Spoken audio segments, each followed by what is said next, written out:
నమస్తే అండి. ఎలా ఉన్నారండి? అంతా బాగున్నారా? నేను కూడా బాగున్నానండి. ఏంటి గ్రేవీ అనుకుంటున్నారా? చేపల పులుసు చేస్తానండి. చేపల పులుసుకి కావాల్సింది ముందుగా ఇలా గ్రేవీ రెడీ చేసుకోవాలి కదా. గ్రేవీకి ఏం కావాలనుకుంటున్నారా? అంతంత 4 పెద్ద ఉల్లిపాయలు, అంత వెల్లుల్లిపాయ, ఇంత అల్లం ముక్క చక్కగా మిక్సీ పట్టేసానా. ఇలాగే పాత్రలో వేసానా, తగినంత నూనె కూడా వేసాను. అలా చక్కగా అది మగ్గుతూ ఉండగా ఏం చేశాను అంటే టమాటా కూడా ఇంతంత టమాటాలు 3 టమాటాలు కూడా చక్కగా మిక్సీ గ్రేవీలాగా పట్టేసాను. అంటే నేను మెత్తగా పట్టనులేండి, మోస్తరుగా పడతానన్నమాట.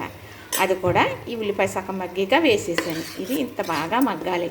అప్పుడే మనం చేసే చేపల పులుసుకు రుచి అనేది వస్తుంది అనమాట. ఏ చేపల పులుసు అయినా, ఏ చేపల కూర అయినా, కాయగూర అయినా కానీ ఈ ఉల్లిపాయ గ్రేవీ చేసుకుని వండుకోవాలి అంటే చాలా జాగ్రత్తగా చేసుకోవాలని చెబుతాను. ఎందుకంటే ఇలా గ్రేవీ చేసిన ఉల్లిపాయ కూర గ్రేవీ బాగా కనుక యాగకపోతే ఉల్లిపాయ వాసన వస్తుందండి. అసలు తినలేము, దాని రుచే తెలియదు. అందుకే పదే పదే చెబుతున్నాను. ఇది ఇలా మగ్గుతూ ఉంది కదా, చేపల పులుసు అన్నాను కదా, అన్నం ఐటమ్ అంతా చూపించాలి కదా, మీకు చూపించేస్తాను రండి. చక్కగా చేపల పులుసులో కావలసింది వంకాయ, బెండకాయ, గుత్తి పచ్చిమిరపకాయ. మనకి ఈ మిరపకాయలు 2 రకాలు ఉన్నాయి చూసారా, గుత్తి పచ్చిమిర్చి, చక్కగా కొత్తిమీర.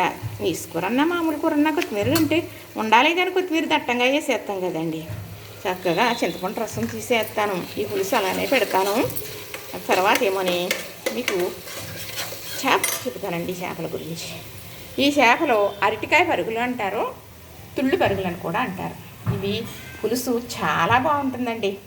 మరి పులుసుకి అంత పేరు ఎందుకు వచ్చిందో నాకు తెలియదు, కానీ అంతకు మించిన చేపలు చాలా ఉన్నాయి. మరి ఈ చేప పులుసు పెట్టుకుంటే పులుసు అమోహం అండి, ముక్కే తినక్కర్లేదు, అంత బాగుంటుంది. చాలామందికి తెలిసే ఉండొచ్చు నీసు తినేవారికి, కొందరికేమో తెలిసి ఉండకపోవచ్చు. అరటికాయ పరుగు అంటారు, తుళ్ళి పరుగే అంటారు. ముక్క మెత్తగా ఉంటుంది, కానీ పులుసు పెట్టిన తర్వాత ముక్క గట్టి పడుతుంది. పులుసు చాలా బాగుంటుంది.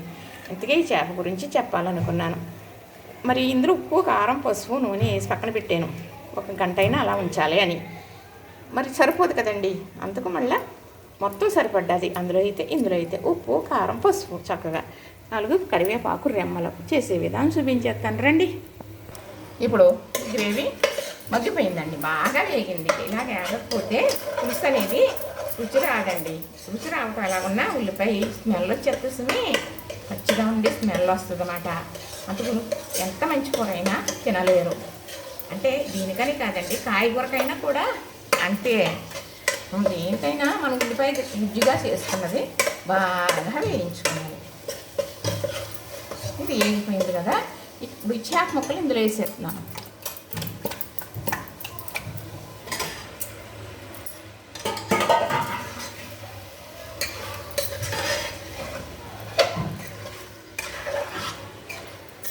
ఇప్పుడు ఇది ఇలాగా మగ్గుతూ ఉంటుంది.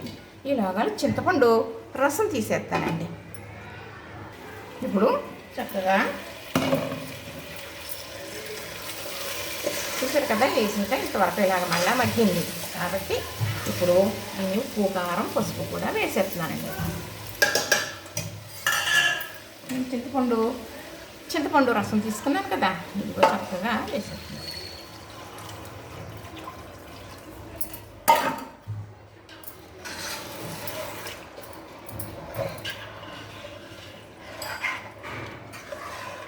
ఇంకా పడుతుందండి, కొంచెం రసం కాదు, కొంచెం వాటర్ పడుతుంది. కానీ ఉన్న చింతపండు ఉంటుంది కదా, వాటర్ తీసి 1 కప్పు వాటర్ వేస్తాను. ఎప్పుడూ చెబుతాను కదా, కరివేపాకు ఇలా రెబ్బల్లాగా ఉన్నవే వేసుకోవాలి, దుయ్యకూడదు అని.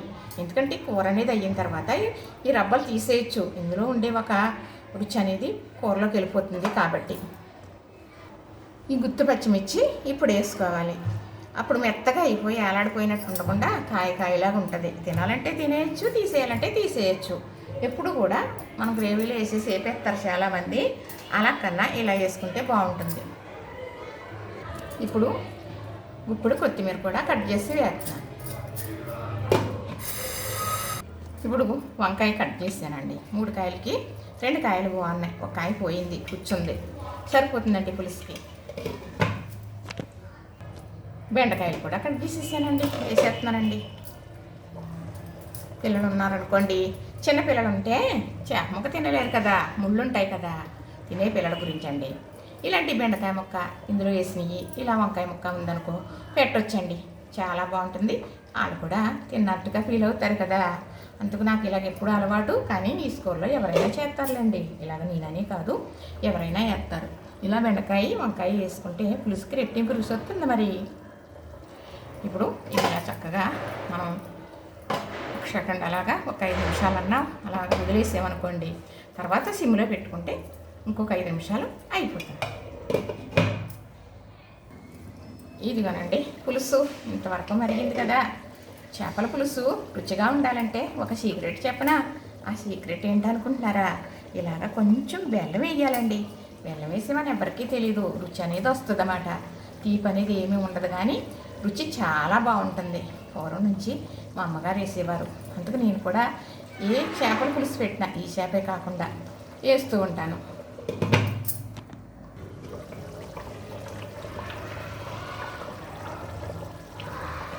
అయిపోయిందేమో చూద్దామా? వావ్, అయిపోయిందండి. సిమ్లో పెట్టేసి ఒక్క 5 నిమిషాలు అలా వదిలేస్తాను. చక్కగా ఇంకా దగ్గరికి అయ్యి మగ్గిపోతుందన్నమాట. తర్వాత ఈ సాట్లో చూపిస్తానండి ఆఫ్ చేసేసిన విధానం. ఇప్పుడు క్లోజ్ చేసేస్తున్నాను. మరి సెల్ వీటెక్కిపోతుంది కదా, అందుకు కొంచెం భయం. చూసారు కదా, ఇంతేనండి. ఇలా చేసుకున్నారనుకోండి ఒక 2 చెంచాలు పులుసుతో అన్నమంతా తినేయచ్చండి. నీసు ప్రియుల కోసం చెబుతున్నాను నేను. నీసు ఇష్టమైన వాళ్ళు ఉంటారు కదా, వాళ్ళు నీసు అంటే చెవి కోసుకుంటారని కూడా అంటారండి. చూసారా, పులసల పులుసే కదండి మనం చేసుకుని. ఇలా చేసుకుంటే ఏదైనా పులసల పులుసులాగే ఉంటుంది. కాయగూర అయినా కూడా పులుసుల పులుసులాగే ఉంటుంది. అది మనసు పెట్టి చేస్తే అమృతంలాగా ఉంటుందండి. చూసారా, నచ్చిందా? ఇంతేనండి, అయిపోయిందండి. చక్కగా ఒక 5 నిమిషాలు ఆగి ఆఫ్ చేసేస్తాను. చూసారు కదా, నచ్చింది కదా. లైక్ చేయండి, షేర్ చేయండి, సబ్స్క్రైబ్ చేయండి.